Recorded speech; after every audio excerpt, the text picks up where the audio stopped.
Hey everyone, it's Phil Wade. How are you? We'll get going in just a moment. Thank you everyone for being here. Appreciate that.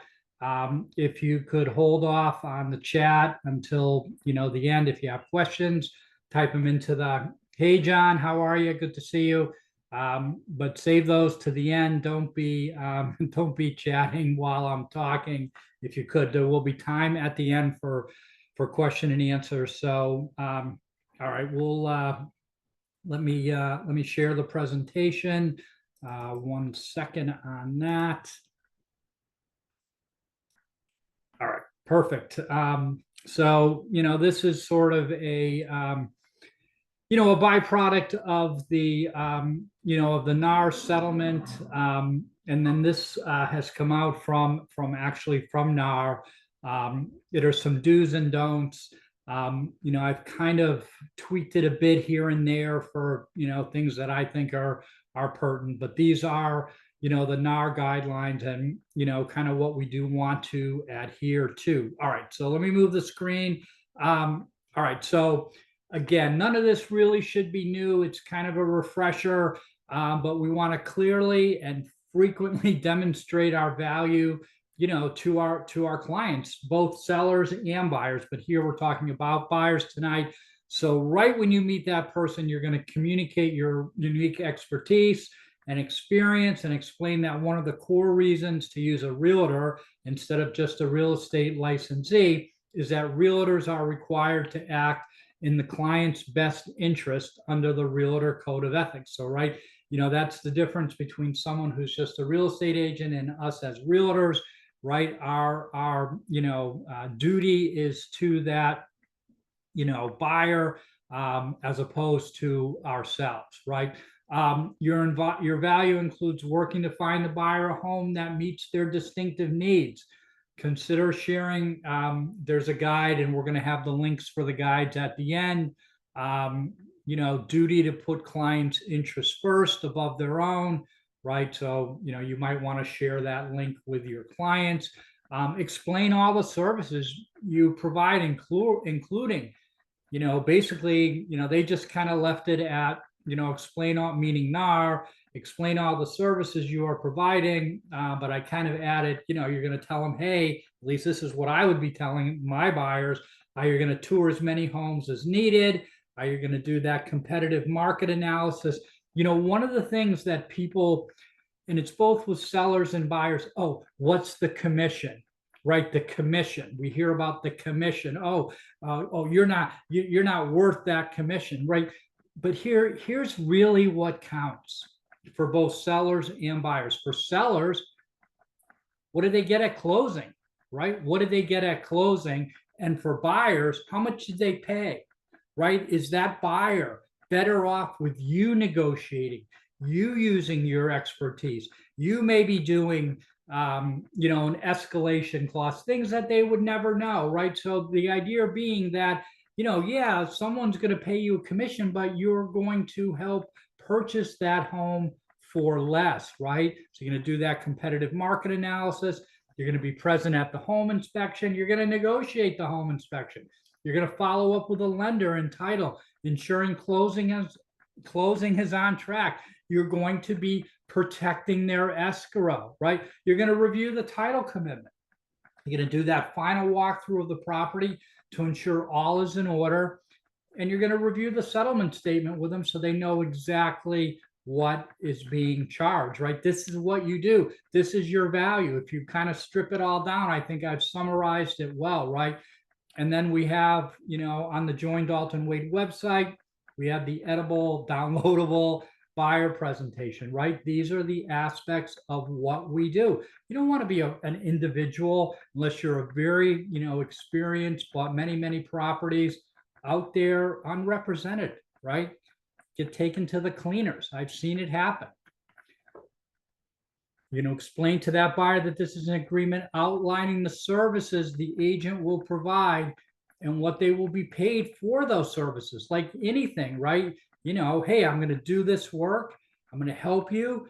I'm going to do all this that I just mentioned, and this is what I get compensated, right? too many times in the past. I think personally this is all good, right? Because now it's much clearer.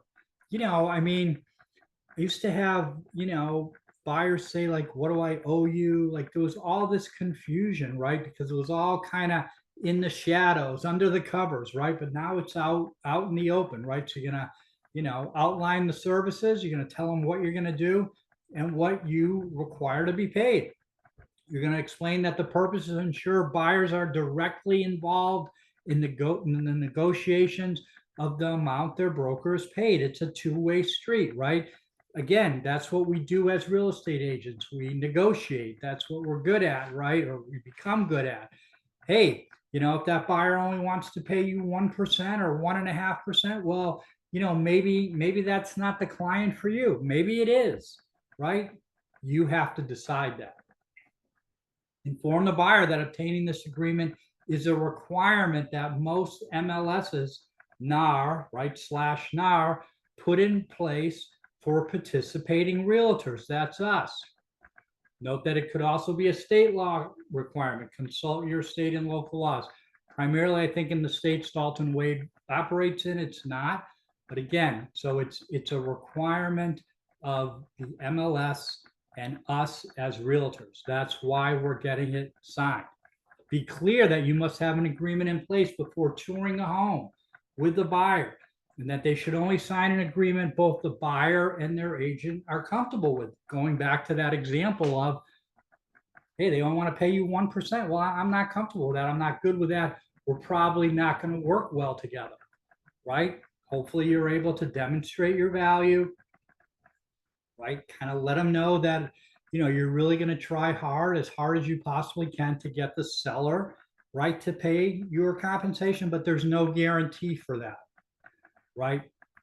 And then again, in those guides, which we'll get to on the last slide, there's a helpful guide on, the written agreements. One quick thing for those agents that are in Florida, or so the showing agreement and the pre-touring property agreement, those are really more agreements for compliance, right? To get somebody to sign, right? You're working with somebody for the first time. Maybe you met them, online. They're not comfortable quite yet signing the full buyer broker agreement, but that's what you really want. I had an agent today, I believe she's on this webinar, right? She had the showing agreement, and now maybe the guy, her client, who she worked with before, is maybe trying to cut her out, not pay her.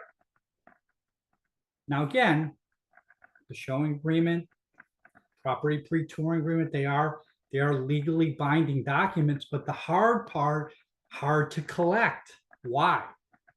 Well, to collect, we typically have to have attorneys involved. We have to go after the person. In the buyer broker agreement, the full-blown buyer broker agreement, there's a provision where if we prevail, we get our attorney costs paid for. So now it's worthwhile to pursue it. When you just have the showing agreement or the property pre-touring agreement, something that doesn't allow us to collect our attorney fees, the attorney fees can eat up the entire commission. Just kind of a note. You want that full-blown buyer broker agreement, maybe not to start, but you quickly want to transition, that buyer, once they get comfortable with you, to that full-blown buyer broker agreement. Again, I mean, not a lot of times that happens, but it does happen from time to time, where the buyer is really not an honorable person. Before signing that buyer agreement, be transparent about the realities of compensation and potential costs. Inform the buyer that they can request compensation for their agent from the seller, from the seller's agent, or through a closing cost credit. Now, if you go the route of the closing cost credit, you can't specifically put, typically we used to say, or we still say, prepaids, non-allowables, right, closing costs, but you can't specifically say for the buyer agent commission. It has to be left general. And then hopefully the buyer, right, will allocate that credit, to your commission. Now, again, you've got the buyer broker agreement, so they do owe us that money. So, but again, you want to communicate to that buyer. Not all sellers or sellers agents may choose to pay the buyer broker commission compensation. But what we are seeing is the vast majority, at least right now, given the market, most sellers are paying commission. Ensure the buyer understands their responsibility for any agreed upon compensation. You don't want to get to the closing and have them be surprised that they owe you money or they owe us money. That should all be chatted about up front. Inform the buyer that under current, conventional FHA VA rules, agent compensation cannot be financed through a mortgage except as a closing cost credit. And then again, up above, we talked about you cannot specifically state that closing cost credit goes towards your commission. It has to be left general. Realtors have an ethical and fiduciary duty to serve the best interests of their clients, right? That's what we do. We are for, like one of the, I mean, I don't want to say it's a lot, but there are a few agents out there. They're all about themselves. It is a very short-sighted way to operate, right? I believe if you do well by people, it's how I run Dalton Wade. I try to do well by my agents, right? And then they tell others. Same thing with you guys, right? With your buyers. Do a great job for them, they'll tell others.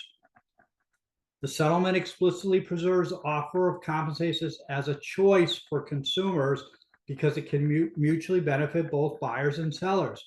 You can inquire about the existence of such offers and communicate the response to your buyers, meaning, hey, you're going to call that listing agent, you're going to ask them, are you offering compensation? Is that is the broker paying, right? Is the brokerage paying, or is the seller paying directly?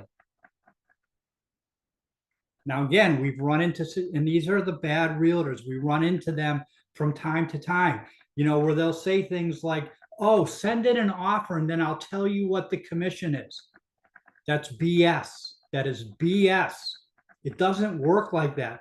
When they sign that listing agreement, right, it's all delineated right there. Who's paying what at the time the listing agreement is signed, right? If they're giving you trouble like that, call their broker. Call me and I'll call their broker.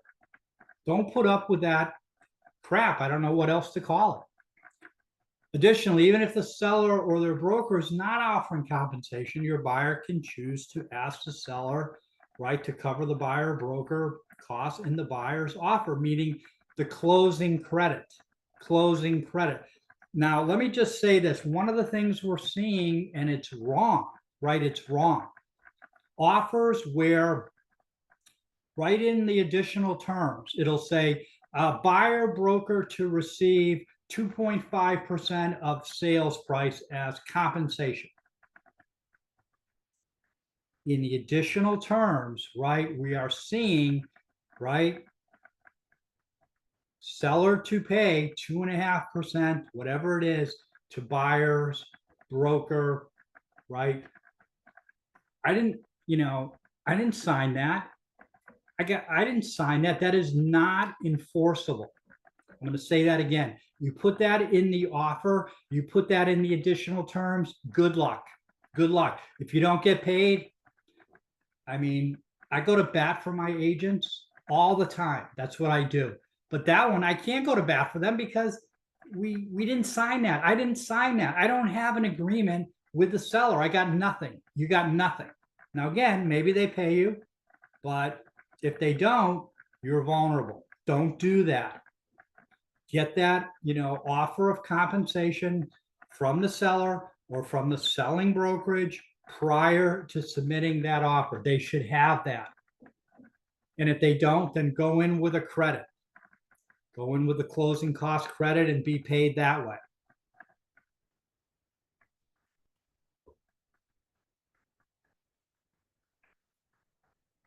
If there's any, state or local laws, I don't believe there are. There may be, this is something NAR put out, and it's kind of a national document. So, in some states there could be, for certain types of representation, there may be some additional requirements. I don't know of any in the states that we operate in.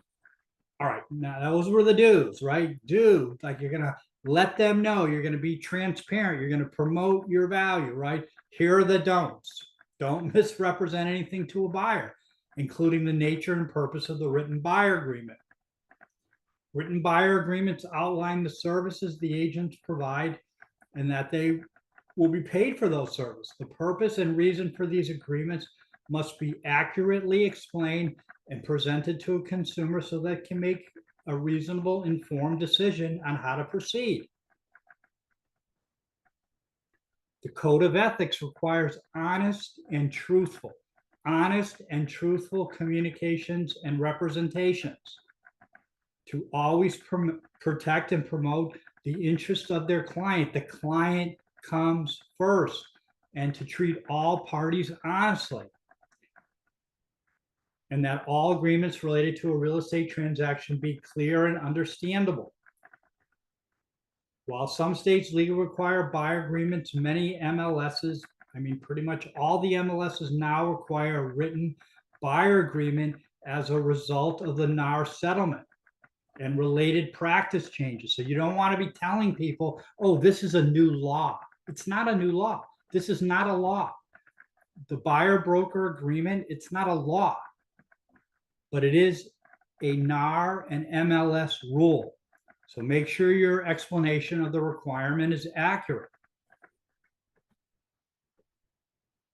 Don't attempt workarounds, to kind of, skirt the issue. People are looking at how we're conducting our business, right? We don't want anything opened up, right? We want to be doing, we've gone through a lot to get here, right? I don't think, back when I was doing the webinars this summer before August 17th, it was, and rightfully so, everybody was a little nervous. How's this all going to go?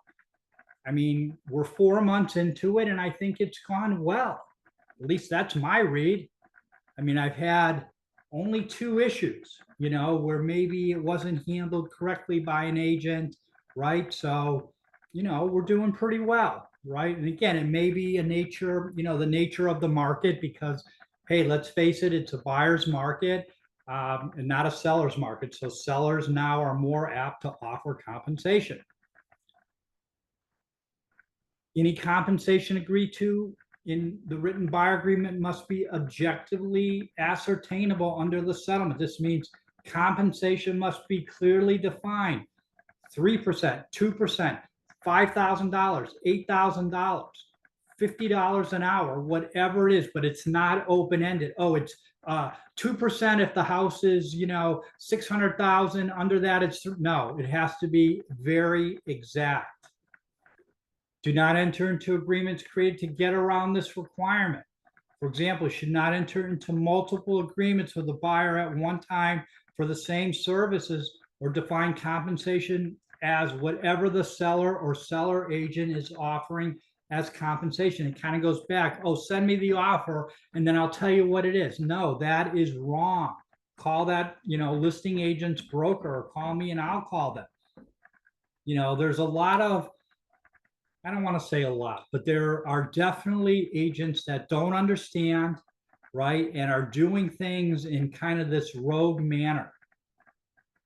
Don't be one of those agents. This is not that hard. Potential amendments should be considered in the same light. You should not amend an agreement for the sole purpose of matching an offer of compensation that is greater than what you and your buyer agreed to. Any amendment must have a legal basis and a fully informed buyer that agrees to amend. Oh, the builder's offering, 4%, but my buyer broker agreement's 2.5%. Well, I'm going to have them amend that. Probably not a great idea. You're at risk. Again, thank God we haven't had any of our files audited, but I can't guarantee anyone that that's not going to happen in the future. And when they ask, we have to give them, all the file. right? Including that buyer broker agreement, any amendments, any addendums, right? So be careful there. And again, it's a legal binding document that commits you and the buyer. Under the NAR proposed settlement, buyer brokers cannot receive compensation from brokerage services from any source that exceeds the amount of rate in the agreement with the buyer. Say that again. You cannot receive additional compensation. So if your buyer broker agreement is 2%, that's it. That's it. You can't get 2.5. You can't get 3. You can't get a bonus. Do not accept bonuses or other compensation from a seller or any other source that is more than what is in your written buyer agreement. Think of the concept, right? You agreed to be paid this, right? And now you're being paid more. Well, maybe that really is the buyer's money. Oh, you got this bone, so again, be careful there. Obviously, that's a hot button. Written buyer agreements contain your compensation and other confidential information that may be material to a transaction and critical to a successful negotiation on behalf of your buyer. So don't share your buyer agreement with competitors. They don't need it. They don't need to know. Hey, if they have an issue, if they think, oh, your buyer agreement is 2%, but they're offering 2.5%, let them file a complaint against you, with the board, because you didn't do anything wrong, so you don't have to worry. But if you're out there, right, and your buyer agreement is X and you are getting X plus 0.5% or 1%, you're risking a problem. Don't do that. Note that some MLSs may institute auditing programs to ensure compliance with written buyer agreement rules. But those MLSs should keep the written buyer agreement confidential. We need to fully comply with these requests and local MLS rules. As I said, we haven't gotten any. Let's hopefully, let's keep it that way, but we don't know. Like, they may start auditing tomorrow. I don't know. And we don't want to have a problem. So you got to do this correctly. Some states require disclosing the agreed upon buyer agent compensation to the listing agent at a certain point in the process. So make sure to follow all state and local regulations. I don't believe in the markets we operate that as a requirement, right? But again, the point being, and what they're trying to drive home here, is the most you can make is what you've agreed with your buyer. Don't limit the properties you show a buyer or steer clients away from properties based on offers of compensation. Oh, this seller's offering 1%. I'm not showing that. Don't do that, right? Because again, the idea is, and this is one of the things that got, the lawsuit going and got us in trouble, was in certain MLSs, you could sort the listings by compensation offered, and in those cases that was a problem because agents are only showing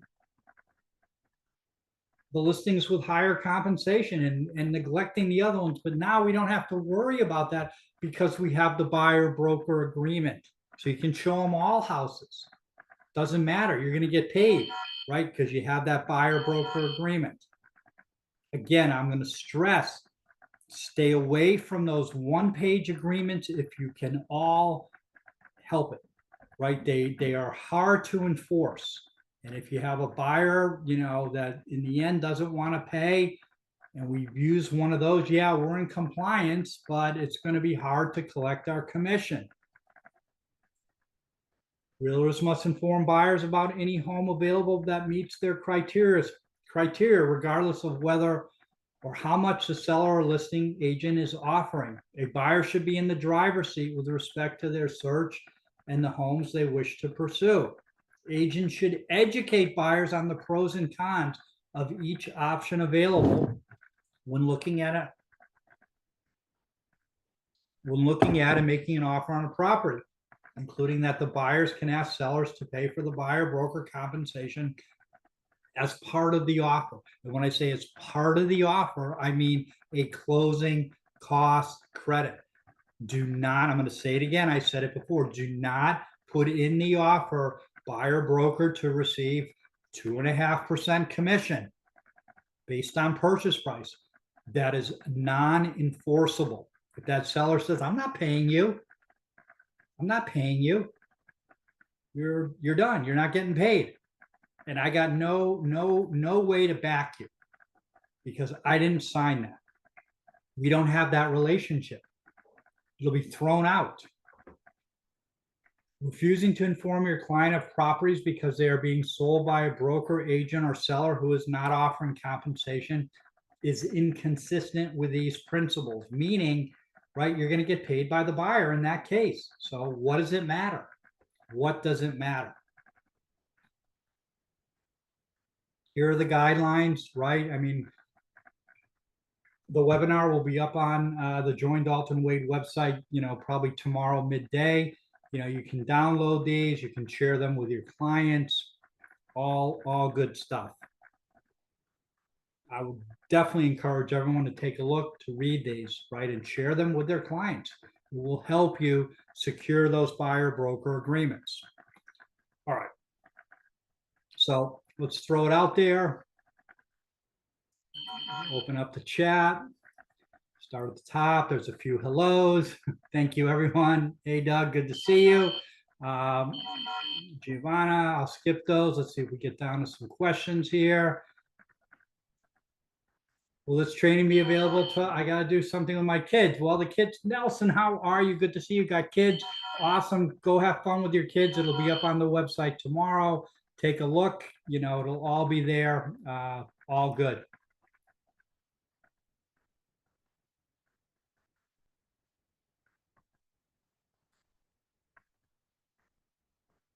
A lot of hellos. Thank you, everyone. Appreciate everyone being here, taking time out of their busy Wednesday. Let's see, I asked a broker that, and they went off on me, telling me to do my job and show the house, regardless of if they are offering compensation. Hey, Kim, well, they're right. I mean, it's not right for them to go off on you, but that is correct. That is correct. That is correct. And you can't steer your client away from it. Why? And you shouldn't even have to worry about that, right? Because you have the buyer broker agreement. If the seller is not paying you, hey, you're protected, right? You're protected. Hey, Alicia, I like that. Wow. Hopefully, I'm not sure what that means. Let's see if you got a question. So, oh yeah, I've been a realtor for 20 years and no other realtor ever spoke. It was via email that she ripped me. Well, that's wrong. That is wrong, and again, we need to be professional, right?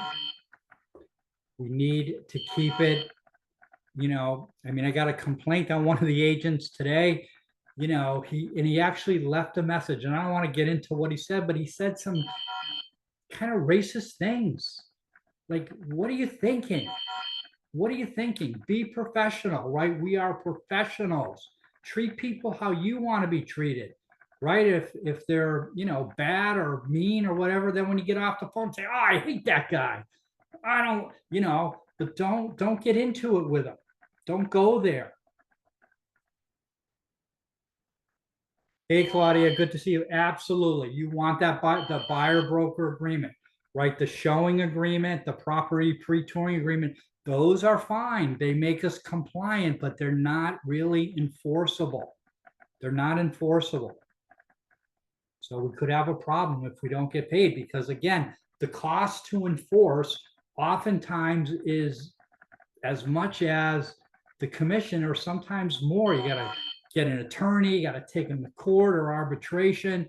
So again, but with the buyer broker agreement, right, there we can, there's a provision that says the prevailing, kind of like the listing agreement, right? There's a provision that says the prevailing party is reimbursed for their attorney fees and court costs.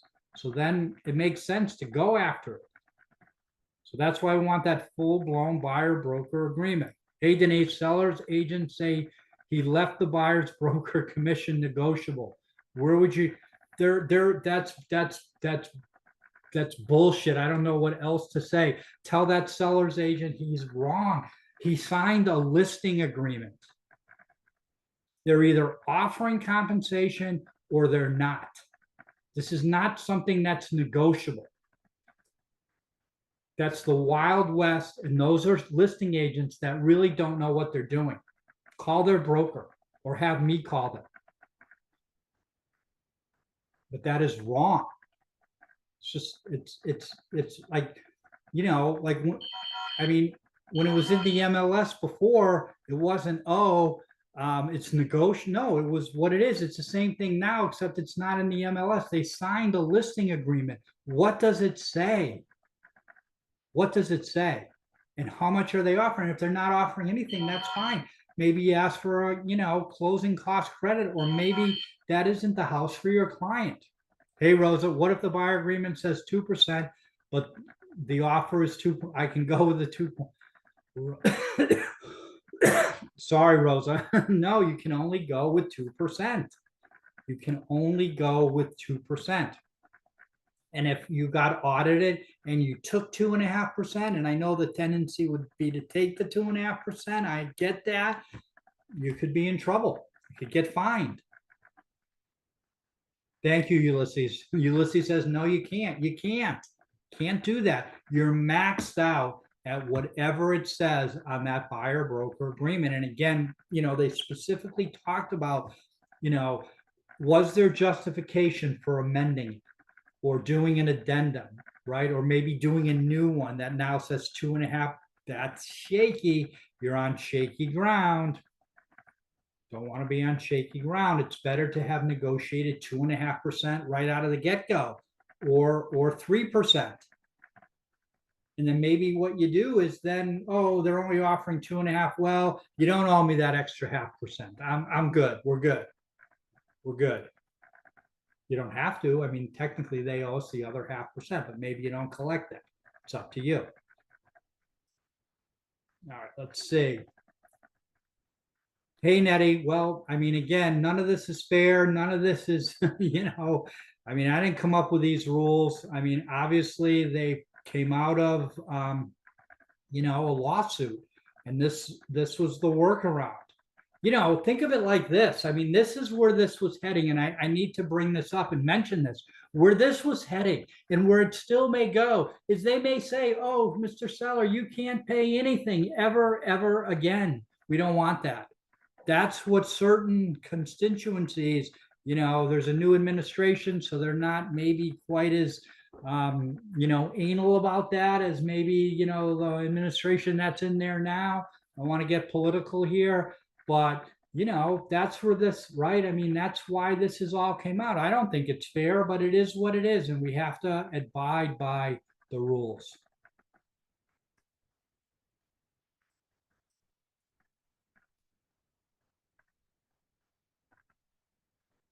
There you go. Thank you, Alexandra. No, seems that 0.5% is your buyer's money. Exactly. Exactly. That is exactly correct.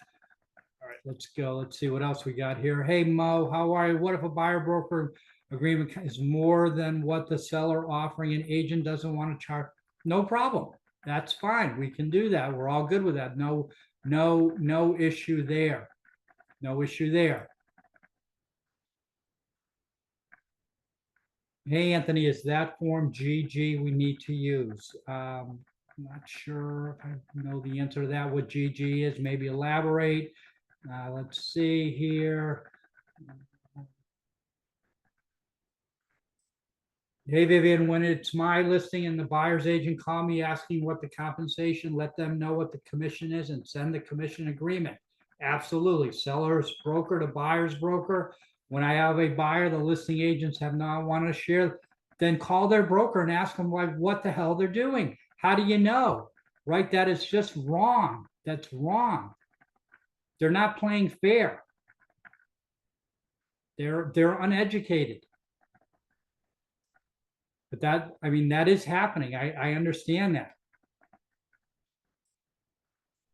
You should, I mean, you should be sharing the document. That's what your seller agreed. It's all good. Share the document. Let them know. It's all good. Hey, Nathalie, good to see you. Denise, if we put a higher percent in the buyer form and the seller ultimately provides, yep. I mean, you can decrease it. I don't think there would ever be an issue there, or you just don't collect it and we're all good, right? So I think we're good that way.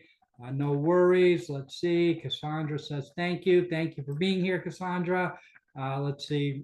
Alicia, it's hard to move this. Minus if you agree to 3% with the buyer's agreement and the sells off, the buyer will only pay the 0.5. Yep.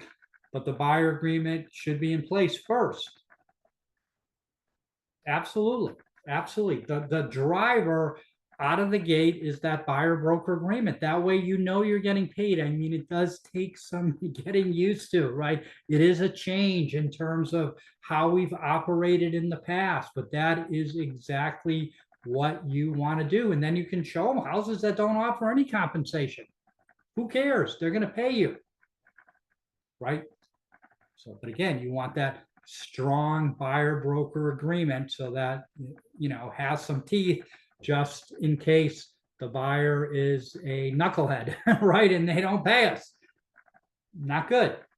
You know, most buyers, that's not an issue. Who you got to worry about? Investors, right? You ever meet an investor and they tell you, oh, I'm this great investor and I buy all this real estate, and well, why don't you have a real estate agent already? Because they just spit in 2 real estate agents out. Be careful of those people. Those are the ones you got to worry about in terms of getting paid.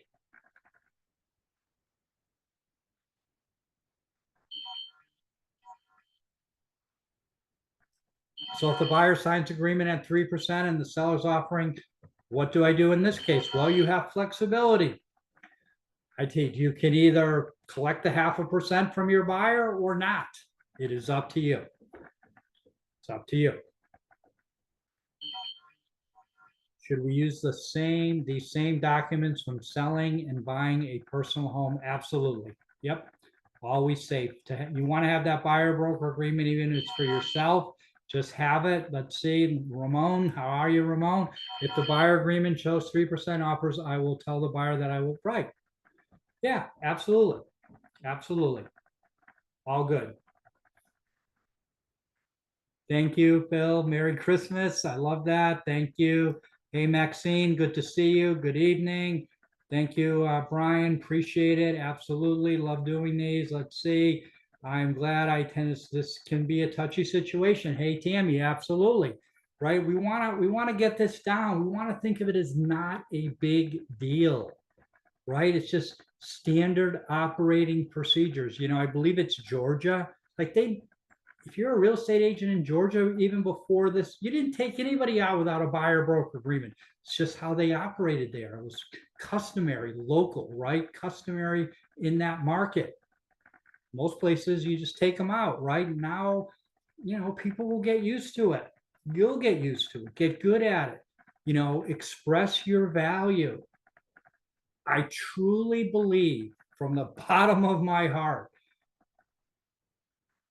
that we add a lot of value. We got to communicate that value. Don't get hung up. Don't let your clients, either sellers or buyers, what's the commission?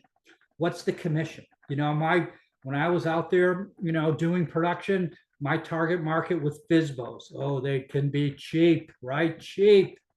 Why are they a FSBO? Don't want to pay the commission. But what I used to do is I would convince them, right, that I would get them more or at least as much and still get my commission. And I do all the work. It's not the commission. Get off the commission. Think about for a seller, right, what you receive at closing. And for a buyer, how much are you going to pay? I'm a great negotiator. I'm going to negotiate hard for you, both initially when we sign the contract and then when we do the home inspection.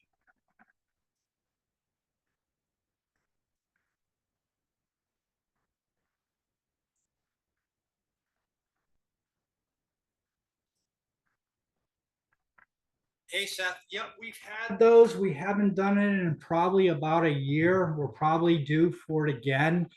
Probably launch those. It's a lot of work for Phil, quite honestly, thinking maybe about having, one big event in Orlando, but we used to go to, we'd go to different, different places, Miami, Orlando, Fort Myers, Atlanta, where have you, right?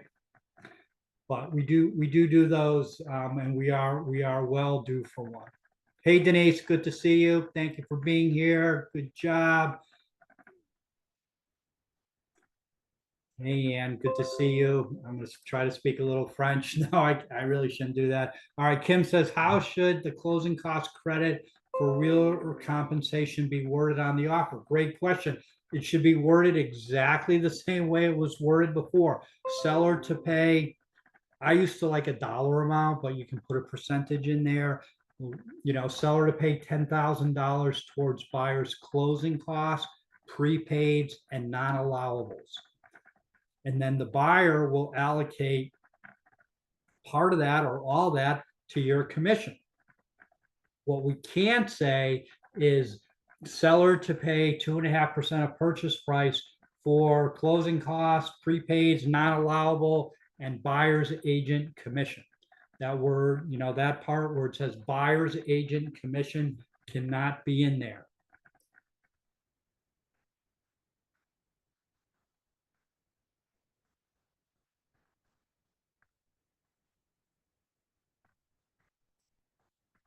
Or the new staff, what we have a few new people as we've grown. We have Mary who does, the training.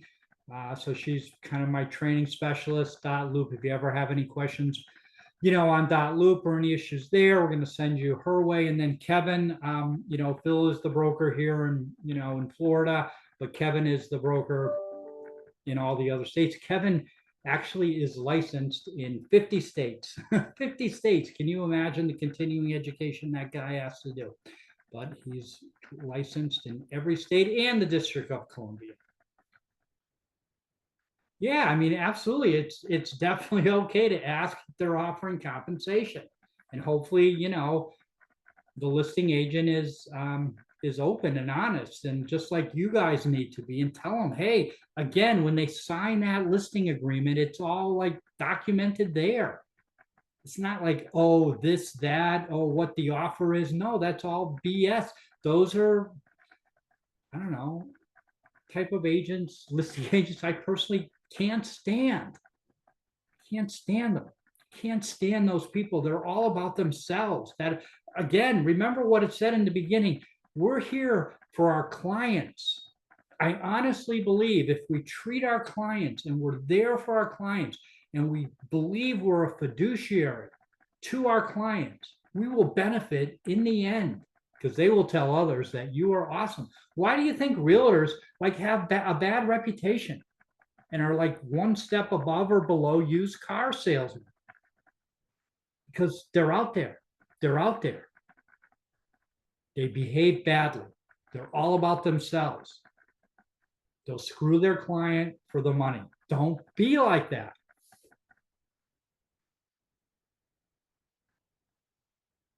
Hey, Paul, how are you? Yeah, I mean, we want to use the state forms wherever possible, right? Why? Well, again, when we write things ourselves, we can maybe be pretty sure we're covered, but who knows? Who knows? But when we use the realtor forms, we are guaranteed to be in compliance because they wrote the forms. They told us those forms are okay. The forms are all available in .loop in every state. Yeah. How about when the buyer's refusing to sign the agreement? Should we? Absolutely. You don't want to work with them. You don't want them. Get rid of them. They're bad news. They're bad news. Why don't they want to sign? I know why. Because they're cheap, or they're going to try to screw you in the end. So you can't work with them. You don't want to work with them. What if the buyer uses another broker after signing the buyer broker agreement? Robert Sullivan asked. That is a great question. If they use another broker, now again, you should ask, right? When you're starting to work with someone, Have they signed with somebody else? Is there an agreement in effect with someone else?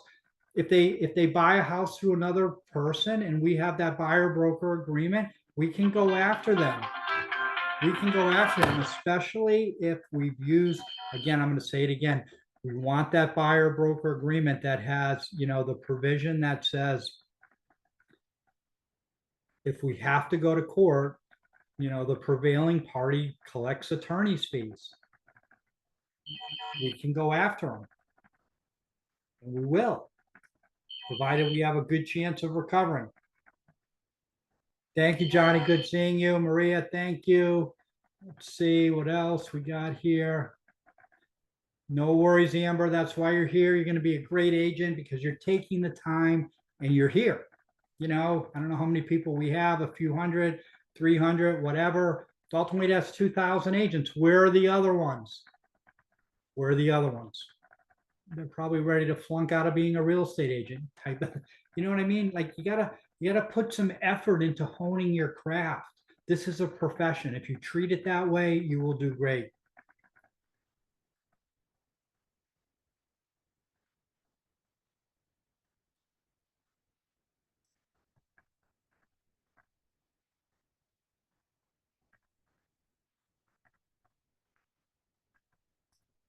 What ways do you feel a buyer's agent can earn compensation from a seller?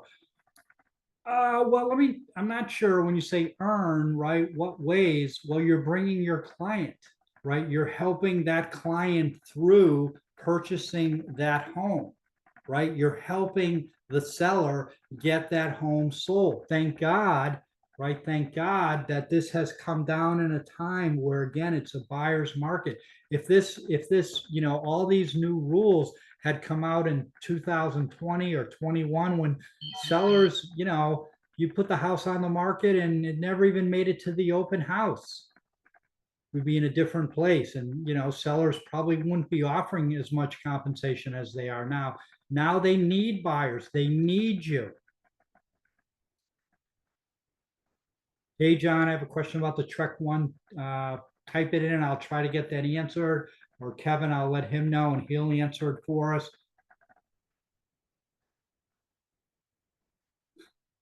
Julie says if the seller's agent is out, can I use the buyer broker agreement? Julie, you got to use the buyer broker agreement every single time. Every single time, right? If you do a transaction and you don't have a buyer broker agreement or something similar, you're potentially in trouble. I just showed properties. Hi, Patricia. I just showed properties to some buyers that were very tight on their down payment. So the buyers want to know which listings offered compensation. How do you handle that? Well, you have to call up and ask. They don't want to fall in love with a home they can't afford. Absolutely. I mean, if the buyer instructs you to ask about the compensation and to only show them homes, right? The buyer is the boss. Right? I'm going to expand upon that. If they tell you, hey, I only want to see homes that are offering, a compensation that is going to pay your commission, then they've instructed you to do that. As opposed to, hey, I'm only going to show you homes that offer high commissions. And I'm going to exclude the ones that offer low commission because that benefits me. That's wrong. That's the difference. But if the buyer instructs you, right? The buyer is the boss. You work for the buyer. If you're going to show a FSBO, is it acceptable for us to discuss our fees and then absolutely. Yeah, absolutely. Absolutely. And there you would want a commission agreement, right? A commission agreement. Just like before. Think of it like this. How am I going to get paid? Again, we had one, and I'm going to go back to the thing about writing stuff in the contract. The Dalton Wade agent, it's a FSBO, and he goes under agreement, and he puts in the purchase contract, seller to pay Dalton Wade 2.5% commission, buyer agent commission. They get to closing, the seller says, I'm not paying you anything. He didn't get paid because he didn't know what he's doing. Do not put your commission in that contract. Now, again, most people will honor it, but the ones that don't, the smarty pantses out there,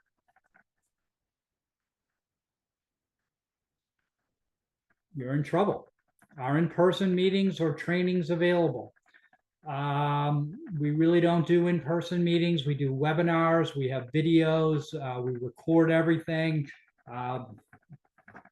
Free to ask questions, but we are a cloud-based brokerage, so that's how we roll. All right, let's see. What if, Christian, how are you, Christian? What if the buyer will not want to purchase the home if they have to pay the commission? Shouldn't they know before writing the offer how much they will need to pay to purchase the home in total if they are choosing between two properties? Hold on, it's hard to scroll here. They may choose the one that will not have to. Yeah, that's all good. You can do that, right? You can do that. You can say, hey, here's two homes. We have a buyer broker agreement where, you've agreed to pay me 2.5%. This guy's only offering 2% on his home. And you are offering the second home that they like equally as well is offering 2.5%. So they go with the one, 2.5%. So they don't have to come out of pocket. Nothing wrong with that at all. Nothing wrong with that at all. Again, it goes back to like why sellers need to offer compensation. Let's see what Troy has to say.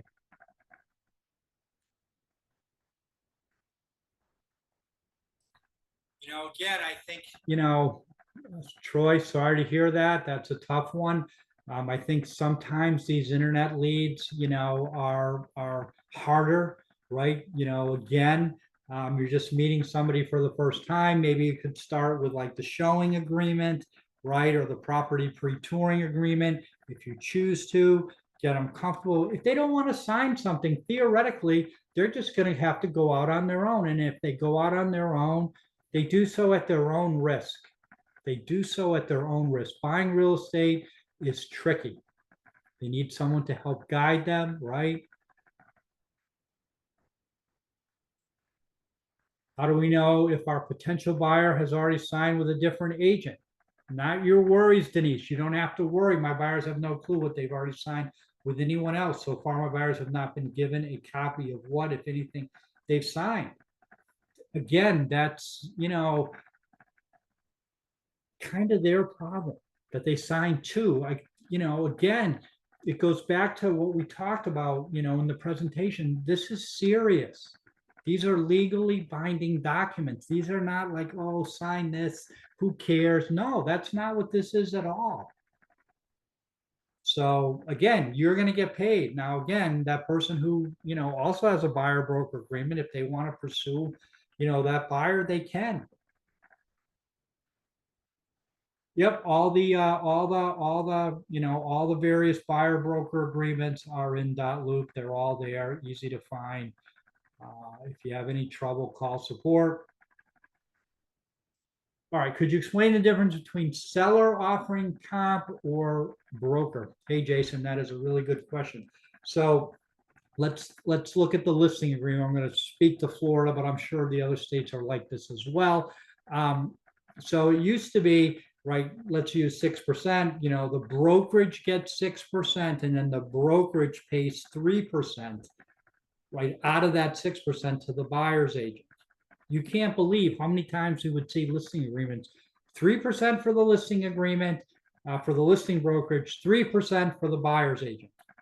Well, if the seller ever called us out, the listing agent has worked for free, right? So here's the difference. So basically now, so that's, I believe, Section 8 and Section 9, it explains, commissions are negotiable, blah, blah, blah. Then we go down to Section 10 in the listing agreement. And it says who, so if the brokerage, right, if the brokerage is paying the buyer's broker, right, then we receive 5% and then we pay 2.5%. If the seller is paying, right, then we're receiving 2.5%, and then the seller is offering 2.5%. Now, for the seller, it's the same. It's the same, 5%. It's just who's paying it. Is the seller paying us 5%, and then we're paying the 2.5% to the buyer's broker? Or are they just paying us 2.5%, and then the buyer broker 2.5%, they're paying? So it's kind of semantics. Hey Sherry, how are you? I have a new buyer today. Do I put the 3% in 7(a)? Yeah, absolutely. Yep, that's right where it goes.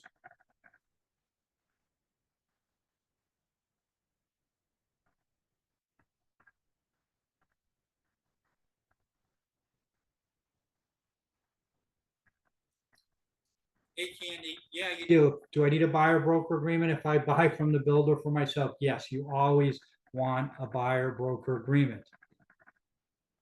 Builders bonus, builders bonuses. Now again, if the builder's offering 2% and there's a 1% bonus, hey Victoria, and your buyer broker agreement is 3%, then you're cool, you're good, right? Because you can get 3%. But if your buyer broker agreement is 2% and they're giving you a bonus of 1% up and beyond the 2%, unfortunately, you're out the 1%. You're out the 1%. Seems unfair, but that's the rule they came up with. So, but that's how that works. You can only, the most you can receive is what you are getting on that buyer broker agreement. You cannot receive more than what you put down. So again, it speaks to, hey, 3%, right? Are we able to do a separate show reports for individual with their?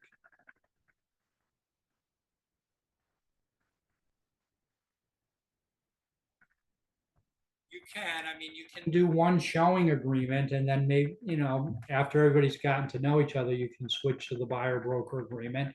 I wouldn't wait till you're ready to write the offer. I try to get that buyer broker, the formal buyer broker agreement. If you can get it out of the gate, best thing. But you want to get that sooner rather than later.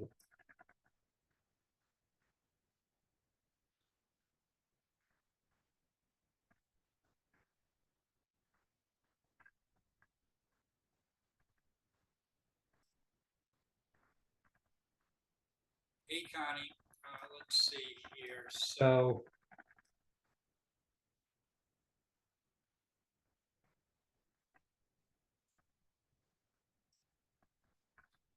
yeah, I mean, if the seller is only paying 2% and the buyer broker agreement says 3%, right? Then the seller is going to pay 2 and the buyer is going to pay 1, right? Again, it says 3% on the buyer broker agreement, so you're getting 3%. Now, conversely, let's say you signed for 2% and now the builder's offering 3%, then you can only get 2%. You get what's on that buyer broker agreement, either from the seller or from the buyer or a combination of both.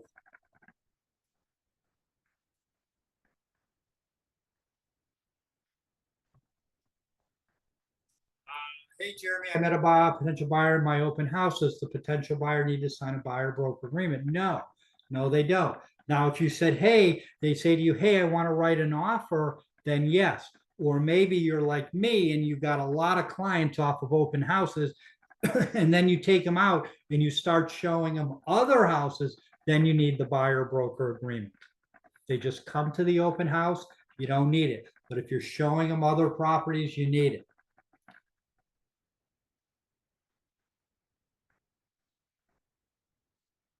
Yeah, absolutely.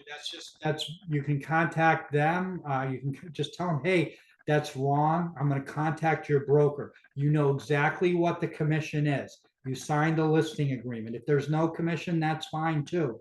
But don't be like, oh, it's not based on the offer. That is just raw. It's not based on the offer. It's all agreed to up front.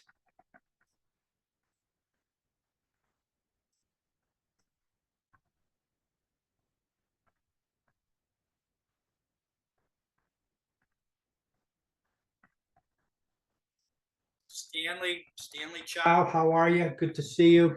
If compensation in the buyer's agreement is higher than what seller offers, then buyer can, yeah, absolutely. Absolutely. You get what's in the buyer broker agreement. 3%, seller's paying 2, buyer pays 1, you're good. It's when the buyer broker agreement is 2% and then the seller's offering 2.5 or 3%, you're capped at 2. Yeah, absolutely, Crystal. Or, Mary does training on the buyer broker agreement, I believe, every week. We have it up on up on the training site, pre-recorded, so you can check that out. But yeah, if you need more detailed help, we can absolutely help you there. Some agents don't want to tell me what the buyer's agent compensation is. I just had a listing agent tell me that it is negotiable and put it in the offer. That is wrong. That is wrong. Again, they don't know what they're doing, right? They don't know what they're doing. You guys know what you're doing, and you know more now because you take this training. You put something in that contract. Oh, buyer to pay me 2.5%. Excuse me, seller to pay me 2.5%. You're at risk of not getting paid.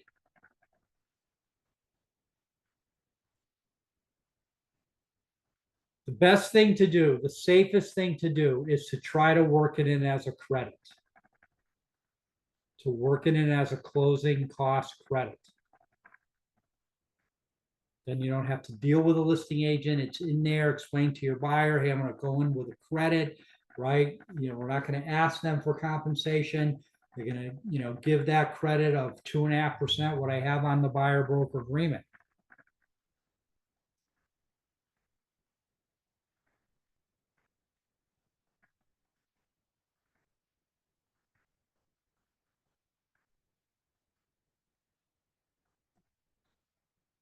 All right. So again, we had one, unfortunately, where, the we were the listing agent in this case, and he signed and he sent over, the commission agreement, and then the buyer's agent, and he kind of, was sleazy, I think, and kind of knew what he was doing here. But then he asked for a closing cost credit, and the Dalton Wade listing agent thought that kind of superseded, the compensation agreement, and it didn't, and he ended up not getting paid. It was a tough one to learn. But the recommended verbiage is seller, there's no change in the verbiage, right? There's no change. It's the same as it always was, right? Seller to pay, whether it's a dollar amount or percent of buyer's closing costs, prepaids, and non-allowables. And then let's say that's 10 grand, your commission is 10 grand. They choose to take that 10 grand, and that's how you get paid.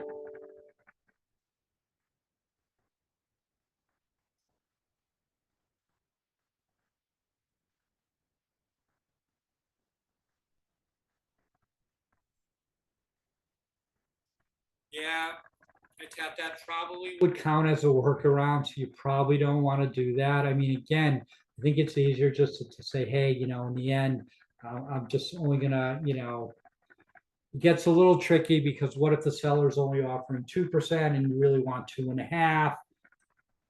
So, but I think starting to kind of modify those buyer broker agreements, changing them, change, especially like if there's a bonus, you're at risk. You're at risk that you get audited. I'm surprised they haven't audited some files already, but to date, we have not had any requests for that. Hopefully that'll stay that way. Let's see what Heidi says. Hold on 1 second. Heidi, I'm a listing agent. Myself in the buyer's agent and 2 points. Yeah, absolutely. Absolutely.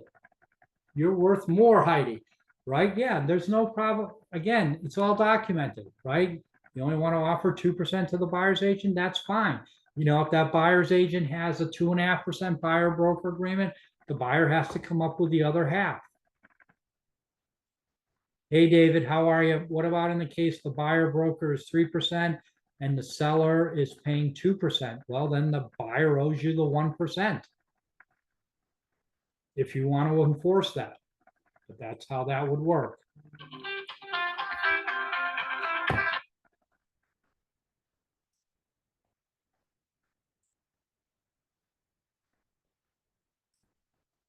Denise says if I have a higher percentage on the buyer's broker commission form and I'm going to take less, do I have to write some kind of addendum? I mean, you can. I mean, you could, but if you don't, it's probably not a big deal either. We're not going to sue them for that extra 0.5% and go after them. So, I mean, you could. I mean, some buyers might want that, but again, we don't have to.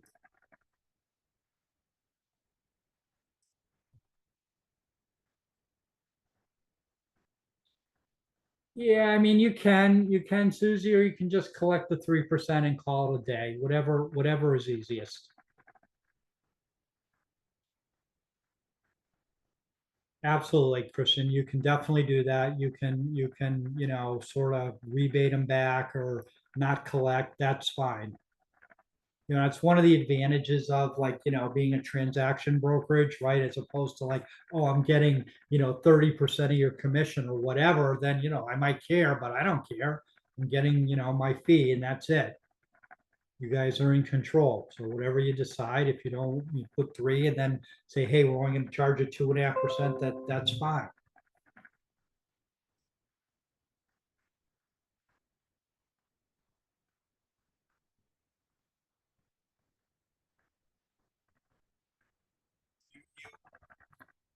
If wherever possible, and this goes not just to Mo, but everybody, right? You want that compensation agreement before you send in the offer. What if you send in the offer and the seller signs it and then you never get it? Then your buyer's got to pay. So you want that.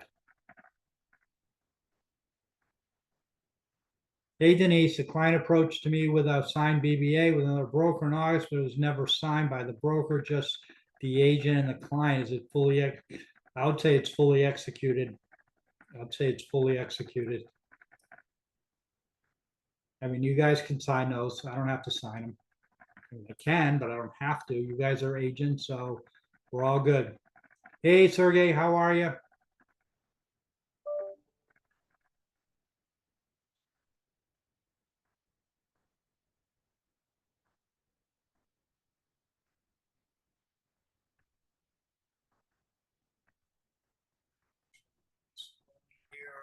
Question, where does the 1% go? It basically goes, again, it would go to,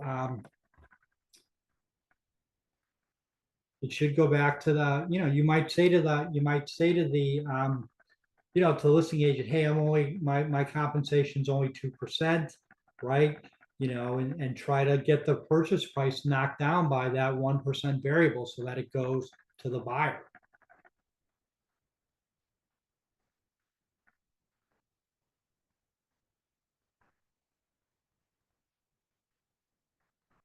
Again, it all depends on, so again, like, how are they going to know you're not getting 3%? They've got to ask you. You don't have to give it to them. It does get tricky. Hopefully, again, what's supposed to happen in that situation, Sergey, is the listing agent is supposed to modify the listing agreement. Because if it says, right, hey, we're collecting 5 and we're paying 3, right, but now they're only paying 2, well, that should now be 4 and 2.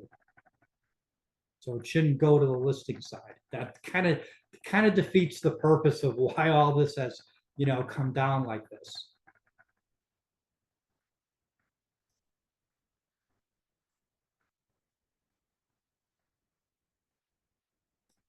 Absolutely. So you are saying share the seller's agreement, right? So share, like, if it's the seller's brokerage or the seller themselves, absolutely you want to share that with the buyer's agent so they know what they're receiving.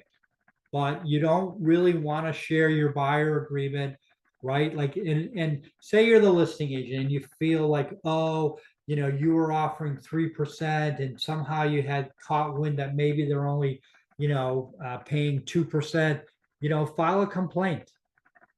File a complaint with the board.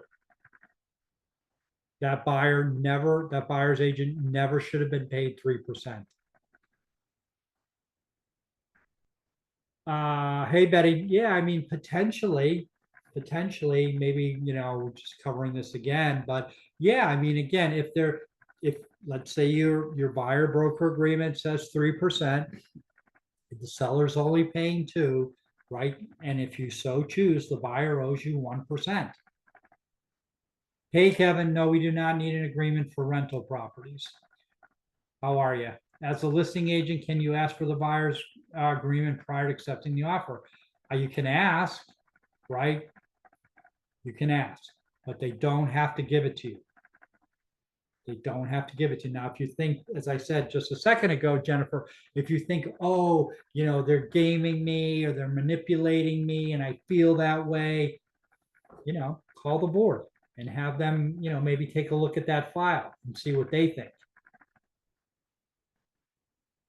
But you can ask. There's no harm in asking, right? There's no harm in asking, but they may not, they're not required to give it to you.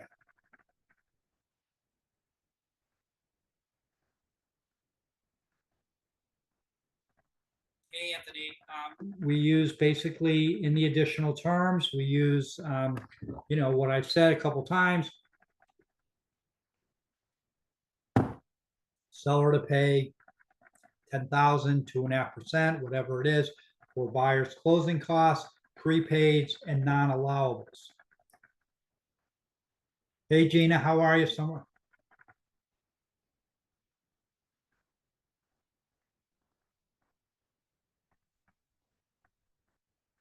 Well, we're supposed to present all offers. I mean, obviously, we're supposed to do that always. Now, again, like why this, why the listing agent would do this, I have no clue. I have no clue. I have no clue because again, they've signed the listing agreement. In there, it's black and white. It's not debatable. It says we're offering through the brokerage X%. The seller is offering directly themselves X%, or no, we're not offering anything. Those are the choices, period. There are no other variables. Hey, Vivian, which is the best buyer one? Okay, so the showing, here's the thing. So I think it was Troy. Troy mentioned he met somebody on Prime Street, which is homes.com, and they refused to sign, and I don't know the specifics of it. They didn't want to sign the buyer broker agreement. A showing agreement is easy to get somebody to sign. It's very benign. It has no teeth. If you can't get somebody to sign a showing agreement or a property pre-touring agreement, then really they're probably not a client you want to work with. So let's say you go with the showing agreement. The problem with the showing agreement is it has no teeth. It has no teeth. If they don't pay you, right, the buyer says, I'm not paying you. Hard to collect. But the buyer broker agreement, the full BBA, we can collect. And it has teeth, meaning, I'm going to call up that buyer. I'm going to say, look, we're going to drag you in court. And if you lose I'm going to sue you and I'm going to get a judgment against you, not only for my commission, but for my attorney fees. Then if that doesn't work, I'll have my attorney write him a letter. And then if that doesn't work, we'll take them to court.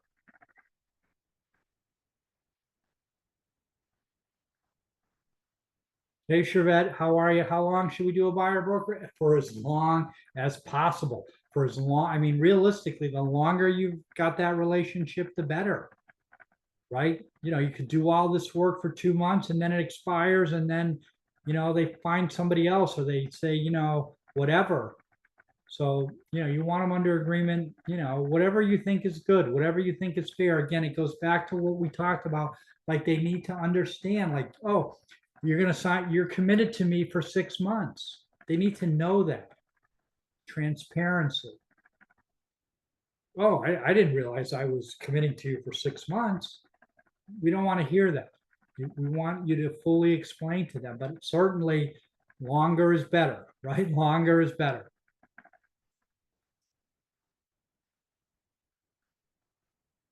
Yeah, absolutely, Sherry. That's exactly where it goes.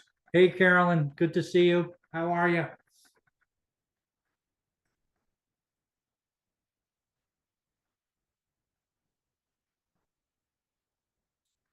Thank you. We're glad you're in Georgia there. We love Georgia. No, does the buyer sign both the showing agreement and the buyer broker agreement? No, we just need one, right? We need one of those and the property pre-touring agreement or whatever it is in your state, right? We just need one. That makes us compliant, right? We have something signed with that buyer.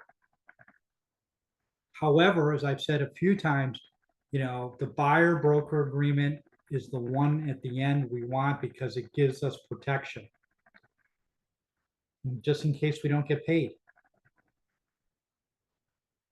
That's Robert asked, what if the buyer used another agent? That's their problem. That's their problem. We can go after them. We can collect.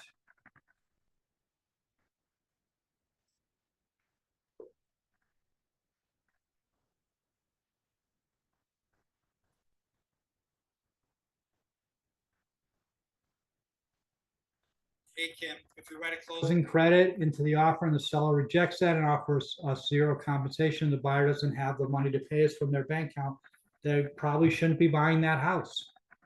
They probably should not be. It's not the house for them. It's not the house for them.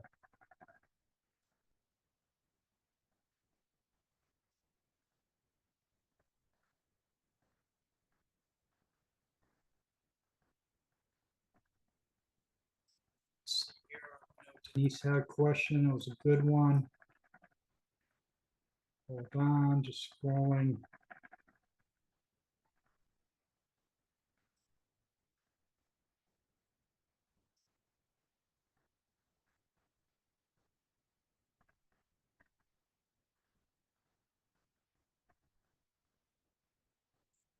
I haven't yet worked with any buyer who wants to pay my commission. They look for homes that will pay my commission because they don't want to pay for it. I'm not steering them anywhere, but they are steering themselves.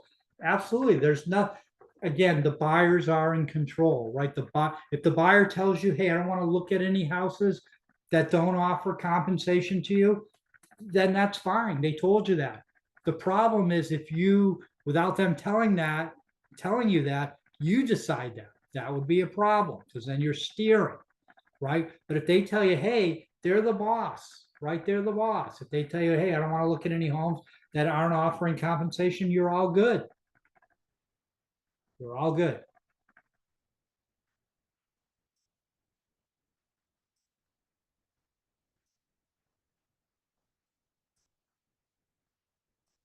Yeah, there you go. I won't bother with the showing room because it's pointless. There you thank you, Alexandra, right? So she's in Georgia and they've been doing this in Georgia. That's how it goes. That's customary. People are used, like again,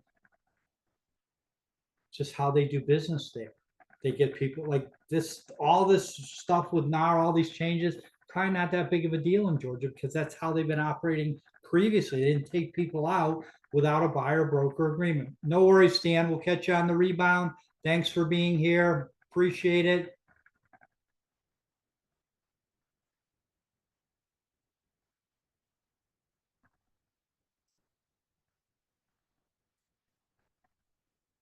Good question.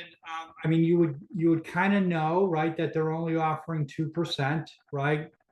I mean, that you would say to the listing agent, hey, look, the most I can get is 2%. I want that extra 1%, reflected in the offer.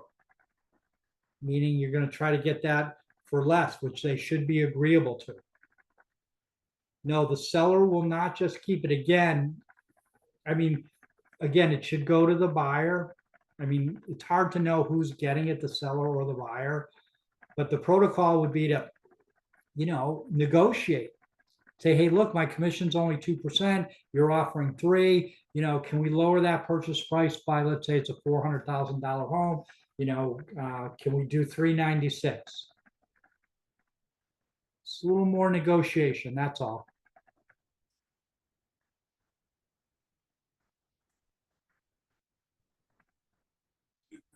There's a lot of states. How are you, Santiago? Good to see you. It's been a little bit.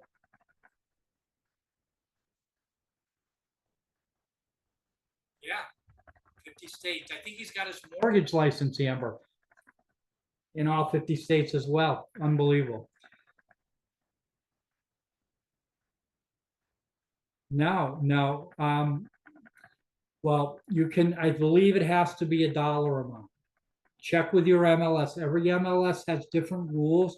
I don't believe you can put, 2.5%. I believe you can put a fixed dollar amount that can go in there. But double check that. Phil cannot, Phil's good, right? Phil's good, but he can't remember every single rule in every single MLS. So, just call compliance at your MLS and ask them what the rule is. You don't want to get dinged.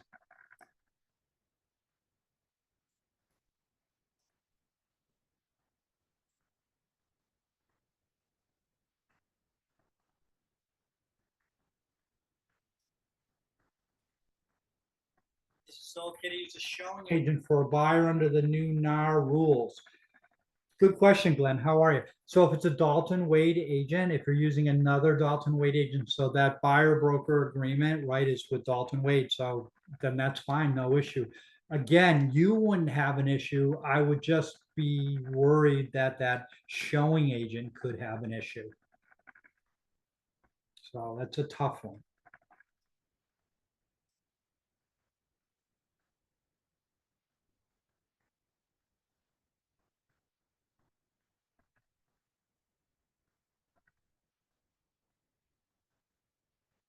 Hey, Victor, good to see you. Thank you for being here. Appreciate it. Hey, Crystal, so commissions amount will be added in the seller concession part. If max is 6%, then it will be there. Hold on, let's see here. No, 6% is still the max, 3% for conventional, 6% for FHA, VA. Those are the maximum allowed credits.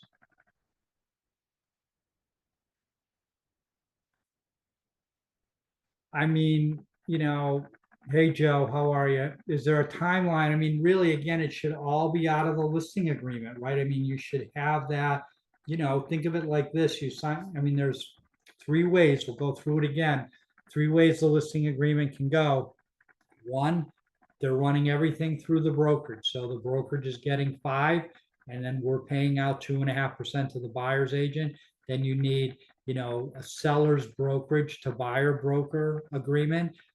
Seller is paying us 2.5%, but they are paying 2.5% directly to the buyer. Then you need seller to buyer brokerage agreement, and those should be signed at the time of the listing agreement, or they're offering no commission.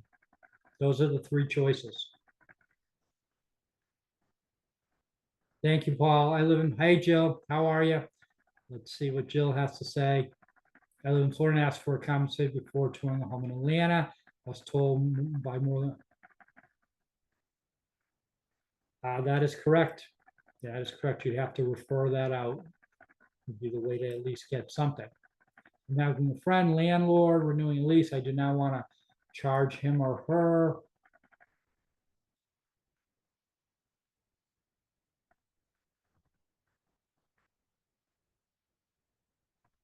Yep, absolutely send that in to compliance, even though you're not charging, that's fine.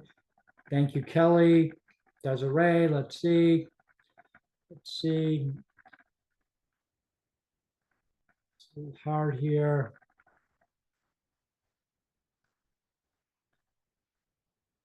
Answered that about rent.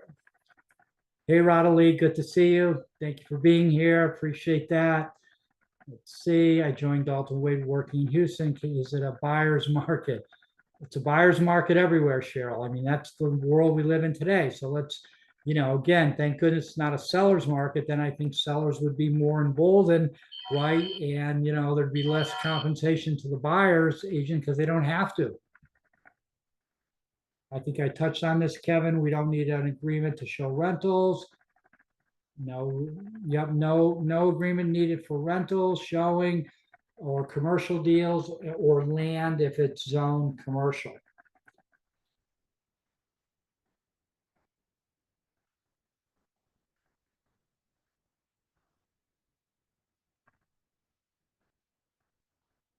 We're glad you're here. Thank you, Robert. Great information. Have a good holiday. Good holiday. Let's see.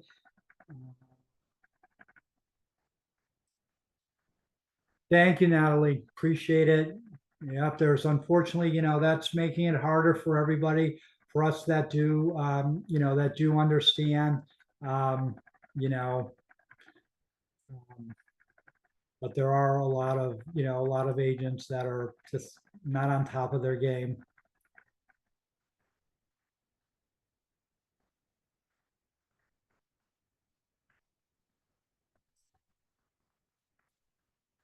Hey, Melanie, how are you? Good to see you. Yeah, I mean, again, to me, it doesn't matter. I know EXP as an example, they are not, they are requiring all their listing agreements to have the seller pay.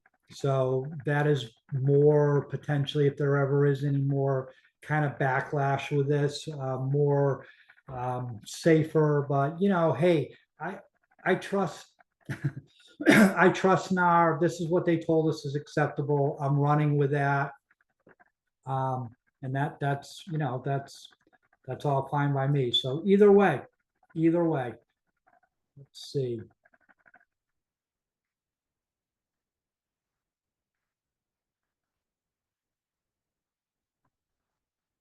Could you charge a person who wants you to show them a property who doesn't want to enter into a buyer agreement? When you say charge them, would that be like a retainer? I mean, just for showing them that property? I mean, you have to have some type of agreement, right? Some type of, whether it's the full-blown buyer broker agreement, showing agreement, property touring agreement, some type of agreement that outlines what we do, what we're being paid, how long it's for. That is the rule.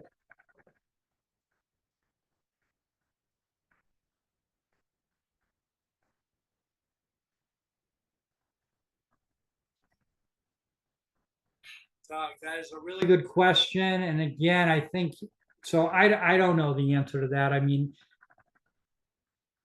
think of it like this: we're business people, right? We want to look at it like that.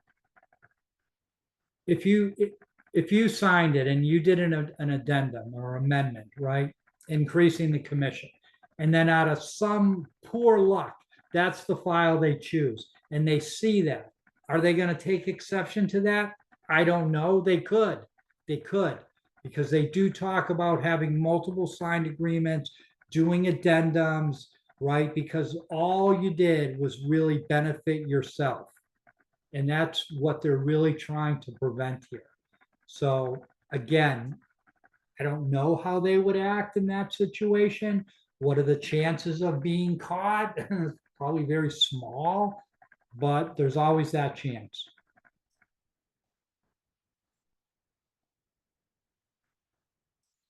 Hey, Denise. Denise says, I'm writing offers only the pre-touring agreement. Is that okay? Yeah, that's okay, except if you don't get paid. But like I think what you said was the seller's paying, so then you don't really have to worry. When you have the pre-touring agreement or the showing agreement and the buyer doesn't pay, we're out of luck. We are not going to collect. It's going to be very difficult to collect. But if you have the buyer, the advantage of the full-blown buyer broker agreement is it has more teeth. It puts us in a better position in the event of we didn't get paid, right? We didn't get paid, or we didn't get paid the full commission. And then the buyer says, I'm not paying you. Yeah. Hey, Peggy, how are you? Yeah, it's always safer just to sign. That way you know you're good. Hey, Pablo, good to see you. Thank you for being here. That is Cindy. That is absolutely incorrect. That's why you're here, though. I don't think you needed a buyer broker agreement for new construction. You absolutely need one. You absolutely need one. Absolutely need one. Anytime you show anybody a property, right? The only exceptions, rentals, commercial land, commercial land, then you don't need it. But any residential land or residential property, which a new construction is, you need the buyer broker agreement, or, I use the word buyer broker agreement interchangeable with showing agreement, property pre-touring agreement, any type of agreement that explains, hey, here's our deal.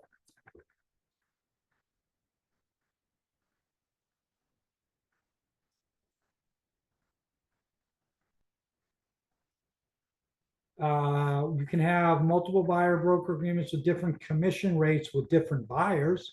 That's certainly fine, but you can't have multiple buyer broker agreements with different commission rates with the same buyer. That would be problematic. Can do that.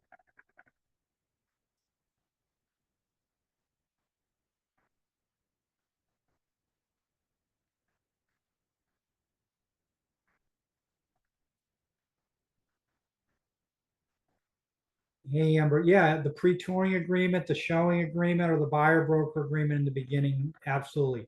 Some document, you need them to sign something. Obviously, the buyer broker agreement is stronger and better. Hey, Keela, let's see, Keela, can you please explain again the bonuses that builders offer? Think of it like that. Let's say my BBA is 3% builders offering, but you can't take the bonus. Can't take the bonus. Can't take the bonus. Sorry. I mean, I would never make that rule. These are not my rules. But I mean, we don't want to get in trouble. So no, you can't take that extra bonus.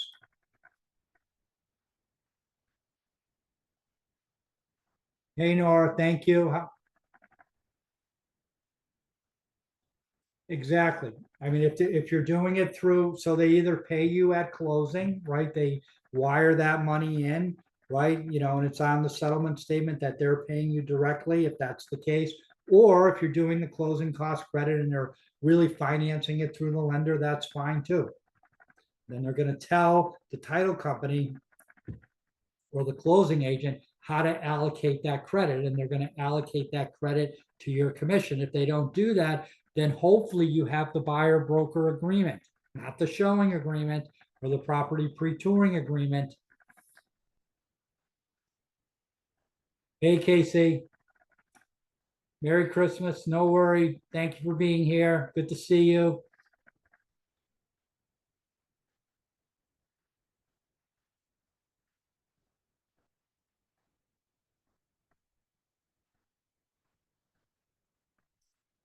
That is correct, Victoria. So Victoria's asking the closing cost credit is given to the buyer, then the buyer has to agree to the credit to credit the agent. Exactly. Now, if they don't, and hopefully you have the buyer broker agreement, you're all good. You're all good. They pay you. Thank you, Melissa. Hey, Ray, let's see what Ray's asking. Hold on. It's hard to kind of scroll through these questions. You put a buyer commission in its closing credit. How can we be sure title?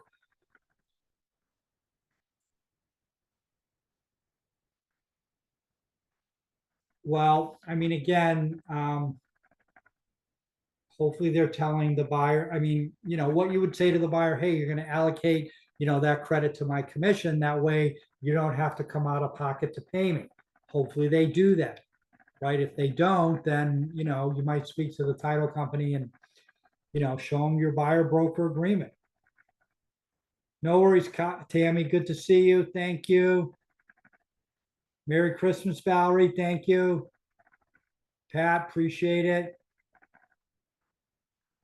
All right, Danielle. Is Jared there too? Let's see.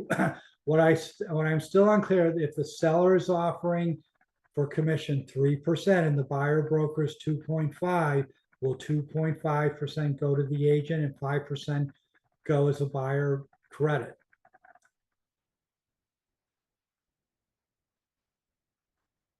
The seller just keeps the 0.5% is what happens, right? The listing agreement would need to be modified to now say, hey, I'm only receiving 2.5%, right? But hopefully what you've done is, because you're accepting less, right, you've been able to negotiate that back into the price so your buyer benefits from that.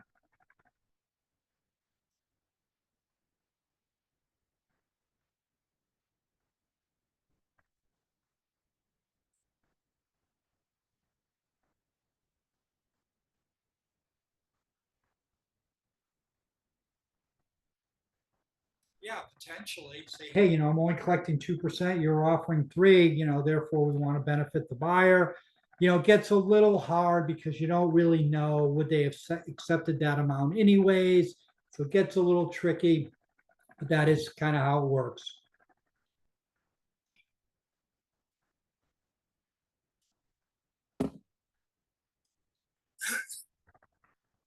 So the seller's agent can ask, but you are not required to give them the buyer broker agreement. Then that money goes to the buyer. I mean, it only goes to the buyer if you were able to negotiate a lower price, because not as much money was being paid as, by the seller. So it gets a little tricky when you get right down to it, like who's going to get that money in the end, the seller, the buyer. All I know is you, as the buyer's agent, are not getting it. So again, it speaks to getting that higher percentage in the buyer broker agreement. And then if the seller's charging less, as we've discussed, hey, you don't have to collect if you don't want to.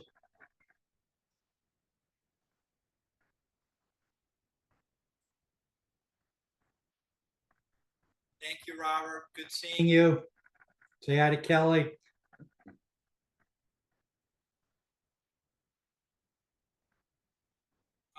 They would have to modify it so that, again, the right money is paid, because now you have a listing agreement that says you're paying 3% when in fact they're only paying 2.5%. That's why.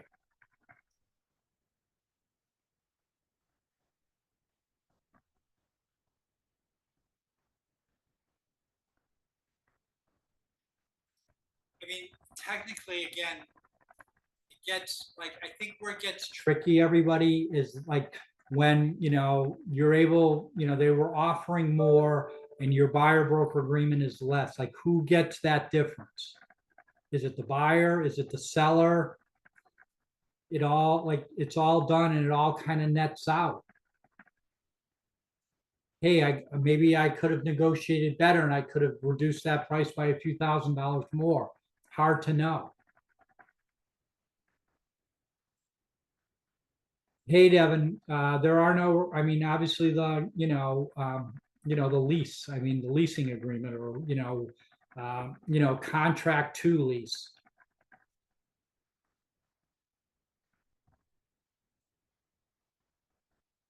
So none of this applies for renters.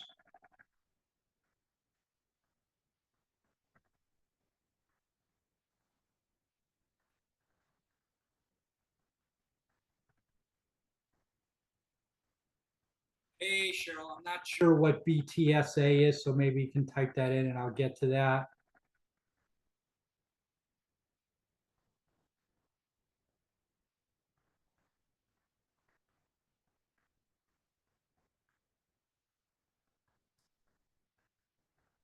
Again, you would have to ask Devin what they're offering. I mean, typically, depending where you are, so different parts of the country, like sometimes, the agents split the commission when it's a rental. Sometimes, if you bring the tenant, they're only offering you a very small, kind of almost a nominal kind of, fee. So it's different depending where you are. So again, ask the listing agent.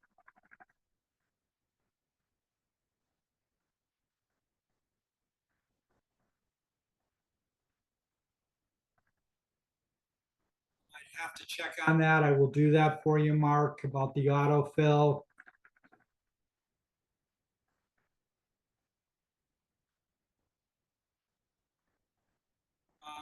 Hey, Dennis. So basically, it's the same. It's the same as it was before. Whenever you would have asked for a closing cost credit for your buyer, what I always like to use a dollar amount as opposed to percentage, but percentage does work.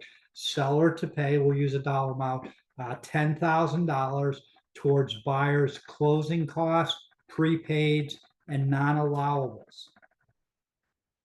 That's it, just like it was before. There's no mention about your commission.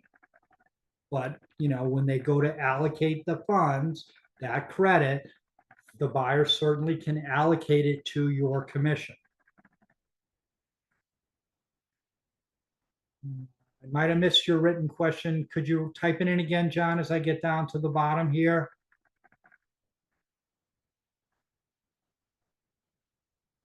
Thank you, Andrea. Good to see you. You can try, Kevin. Absolutely. You can try, but it's hard to know, right? Like, did you get that full, 0.5%?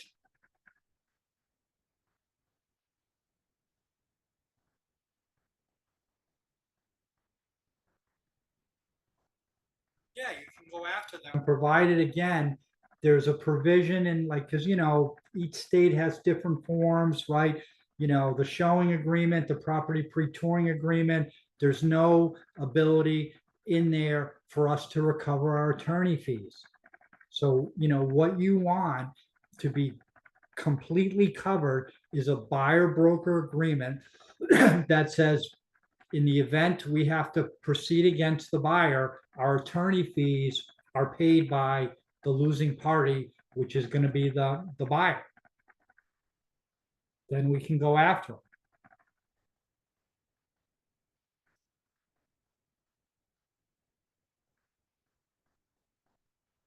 Thank you, Michael. Good seeing you.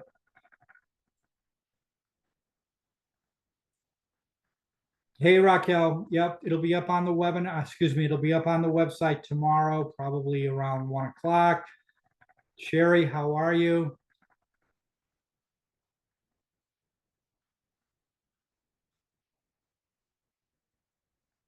Yep, absolutely. You can do that. Yep, we talked about that.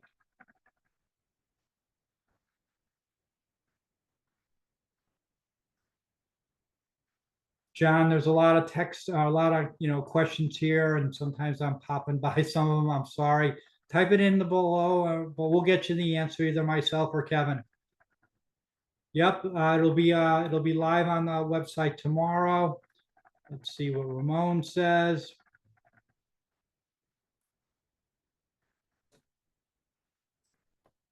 Probably not buy that house. Probably not buy that house. That's not going to work. That's going to be a problem. That is not the house for them.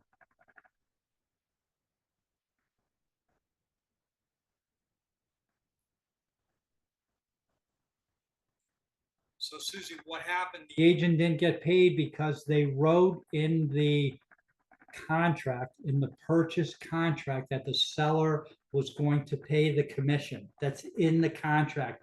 Typically, you see it in the additional terms. Phil has not signed that contract. We have no legal standing. So we wrote something in that's not enforceable. That's the problem. Now, again, it's only a problem when it becomes a problem. Like I mentioned in that FISBO case, same theory, right? They wrote in seller to pay, just like you would now potentially, and we're seeing now, seller to pay 2.5%, buyer agent compensation. And then the seller told us they weren't paying us. We were out of luck. Can't go and file a lawsuit against somebody when they haven't, like, I didn't agree to that. We're not, we had one today where and it kind of worked in our favor, right? So the agent was upset or unhappy, and I don't blame her, because what had happened, and it kind of had slipped by her in the additional terms. The buyer wrote in seller not to pay, any commission, and it got signed. And now he's like, oh, I don't have to pay you. Wrong. We didn't agree to that. We have a buyer broker agreement that's fully executed. Unfortunately, she used a showing agreement, which is not enforceable. So there's a situation where that showing agreement worked against us. If she had the full buyer broker agreement, we'll drag that guy into court, and he'll lose.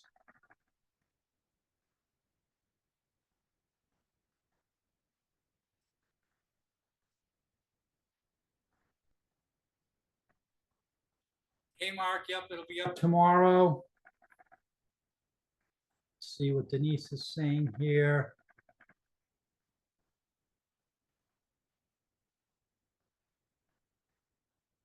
Exactly, exactly, exactly. Now, the only problem, Denise, is again, right, you wrote 3% and then you find out the seller's not paying anything, or they're paying 1%, then how much are you gonna collect or not collect? So it gets a little tricky. They've made this a lot more tricky. I have to, I mean, they didn't do us any favors. We had a system that seemed to work pretty well before, not getting a lot of negative feedback.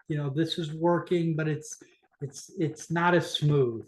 It's a little more cumbersome, maybe, than it was previously. But it is what it is, so we can't complain. Let's see. Crystal, to be clear on concessions,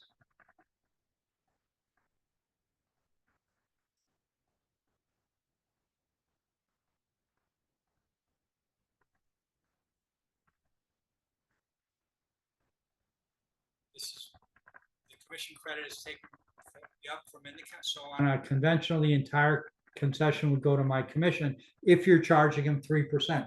Now here's the thing.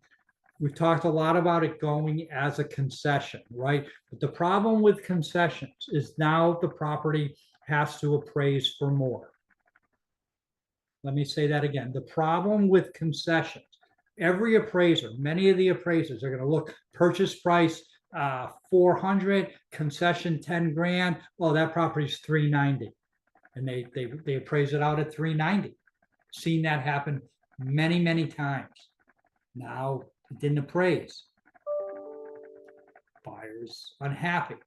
So try hard to get the compensation agreement from either the seller or from the seller's brokerage. Those are better. Hey, Heather, good night. Thank you for being here. Yep, recording. Join Dalton Wade. Be there tomorrow.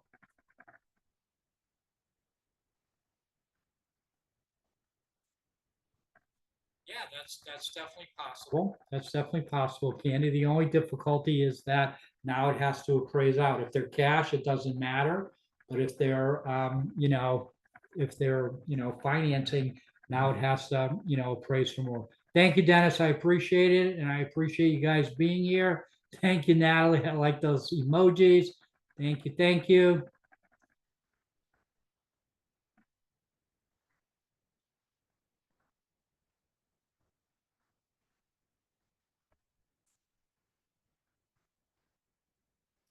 Thank you, Maxine. Appreciate you being here.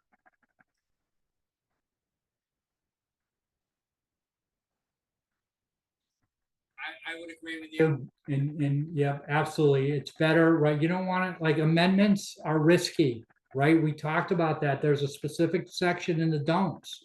And they told us, don't be doing that. Don't be having multiple agreements. There has to be justification for an amendment. The justification is, oh, I did this amendment so I could be paid more.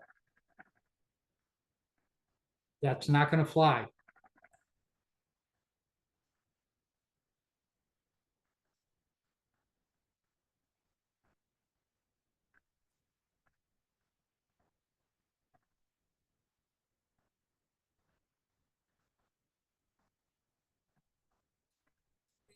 I have to agree with you. I mean, I think it's going to take some time, Lisa. I think it will work itself out.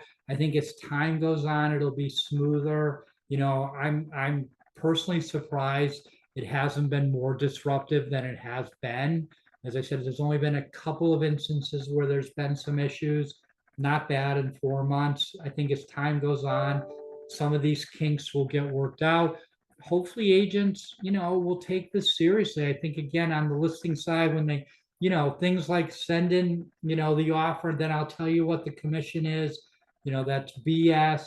Putting the stuff in the contract, that's BS, right? So try to avoid those things. Try to, hopefully everybody kind of pulls together and everybody, meaning all agents, really put some effort into understanding this. You guys are great. You're here. You're wanting to learn. As I said, where are the other agents? They tend to be not the good agents sometimes. Happy holidays, Candy. Thank you. Yeah, absolutely. Hey, Milan, yeah, you're in compliance, right? You're in compliance. The pre-touring agreement, the showing agreement, those are all compliant. You're compliant. You got something signed. It explained to them what the commission was, how long it's for, but those agreements, the pre-touring agreement and that showing agreement, they don't have any teeth.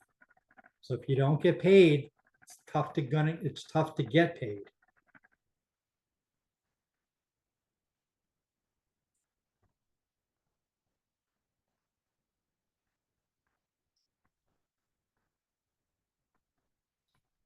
Hey Rose, how are you? And yeah, again, we all know in real estate, everything needs to be in writing. So if you've got something verbal and then it's different, that's not good enough.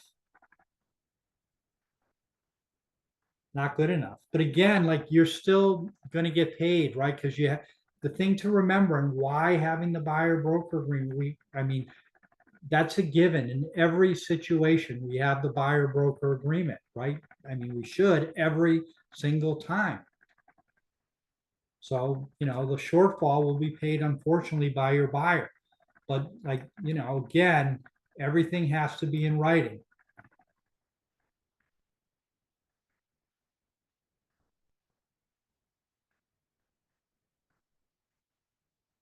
Hey Cindy, yeah, I mean, obviously you want to try to, here's what I would do in that scenario. They're offering 5%, but your buyer broker agreement is 3%. You can't collect that extra 2%.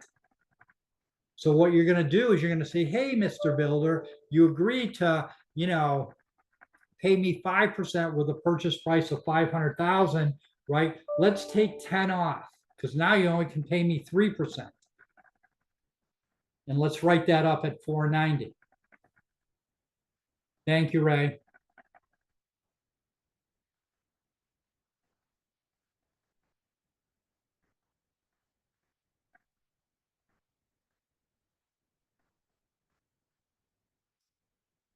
Can I change the commission in the listing agreement? I mean, you could modify the listing agreement, provided that the seller agrees. Absolutely.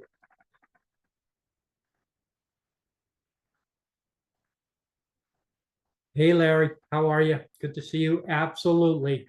Absolutely. So if you have both sides, you need a buyer broker agreement from that buyer. Absolutely. Absolutely. You need a buyer broker agreement. No question asked. BTSA, thank you, Cheryl. Bonus to selling agent. Again, you can collect a bonus provided in your buyer broker agreement, what you're collecting is not more than what's in that buyer broker agreement. Then they're really, I think builders should stop offering bonuses, quite honestly, because, it's making it tricky. And it's kind of like a bonus that really isn't a bonus because you can't collect it. Thank you, Steve. I appreciate it. Thank you, Doug. Thank you for being here. All right, a few more questions.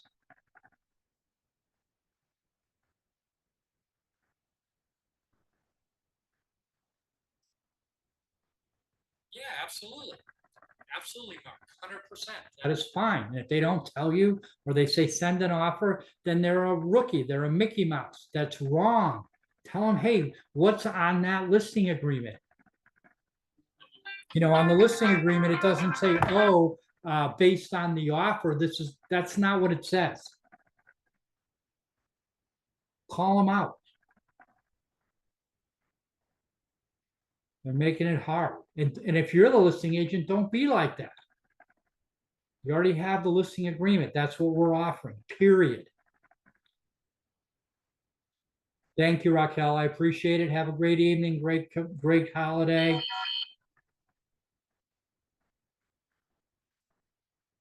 Thank you, Michael.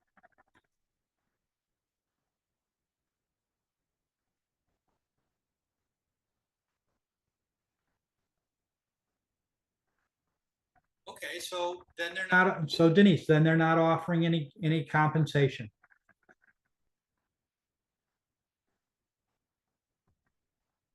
That's the answer. They're not offering any compensation. That's fine. Tell him he's going to have a hard time selling that home. Maybe he should reconsider. or maybe they are offering compensation. Who knows? But that is their right. They don't have, even before, right? They didn't have to offer compensation. It's not like it's new.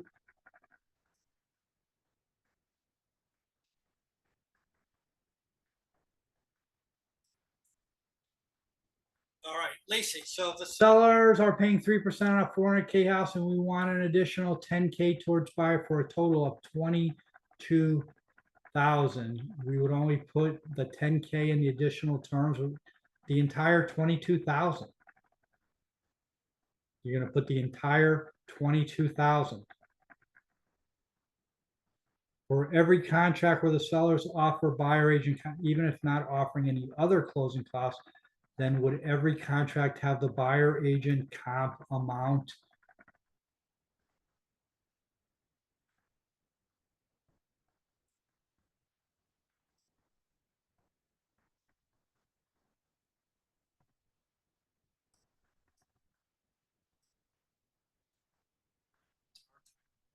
Question is long. On my screen, it's hard.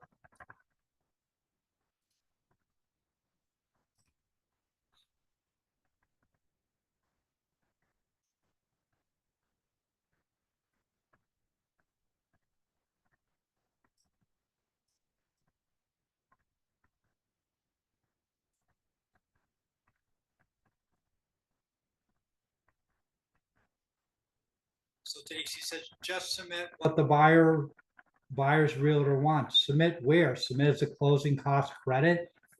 Put in the contract. We know that's wrong. So the only place you can submit it without those agreements is as a credit. And again, you can't specifically state it's for your commission. So that realtor, right? I guarantee you he's a rookie or not a good agent.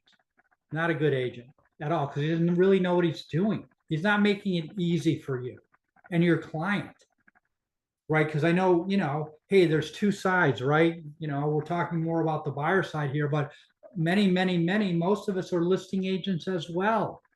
Make it easy for that buyer's agent. You want to get that house sold.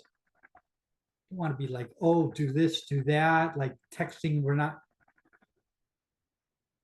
A lot of misinformation out there, unfortunately.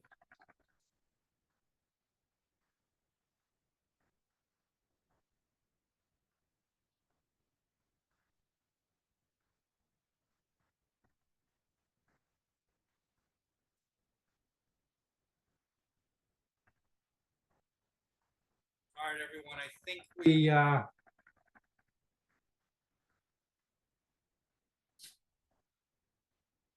I guess you can do that, but why he doesn't already have that is beyond, So Denise, he wants me to fill out an offer on. I guarantee you that guy is an inexperienced or woman, whoever it is. They're dangerous. I don't know. That's the problem with a lot of this, unfortunately, everybody, is that there's a lot of untrained agents and just brokers who haven't really trained their agents properly to understand this. So it makes it harder. All right, Tesla, good seeing you. Thank you for being here. Any last questions before we wrap it up? Hey, if I didn't answer anybody's questions, I know there were a lot of them, and sometimes I had some difficulty scrolling. Just shoot me an email, and I will definitely be right on that. Appreciate everyone being here.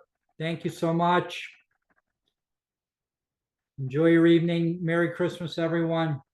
Thank you so much. Have a great evening. Good night.